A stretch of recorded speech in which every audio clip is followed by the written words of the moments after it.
Seni sevmek zor be İstanbul. Hele ki yağmurların var ya, daha da zor. Öyle bir anlattılar ki seni, sanki bir denizsin. Hatta bir kadınsın da. Şiir üstüne şiir yazılıyor sana. Bir soğuk, bir sıcak dolaşıyorum. Bir parça avare, sahil yolu dalgaları beton gibi yüzüme vururken, yalı çapkını dalgasında pencereden bakan kıza. Bir vapur geçiyor, tam isimli.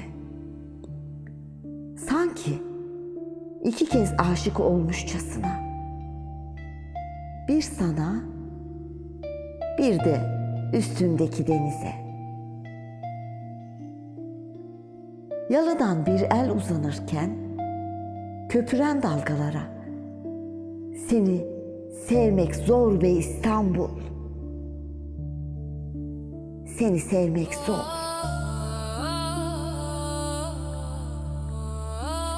Öyle bir şeysin ki içlendirerek yaşatıyorsun insanı. Karabatak gibi bir görünüp bir kayboluyorsun. Kaygan balık gibisin. Durmaya, dinlenmeye gelmez seninle.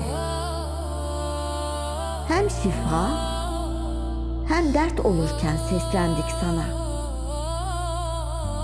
Ama sen tuval üstündeki gibi de değilsin. Kokunla da çekiyorsun. 1000 şehirde olmayan bir şey var sende. Saklı, gizli bakışları teslim alan, bir baştan bir başa. Seni sevmek zor be İstanbul. Seni sevmek zor. Hele yağmur yağarken suskunluk anlatamaz seni. Daha çok bir sen var sanki. Gözlerinden başka gizem kokan, yosun kokan, canından başka bir şey. Anlatılmamış, nakışlı, nakışsız. Seni sevmek zor be İstanbul. Seni sevmek zor.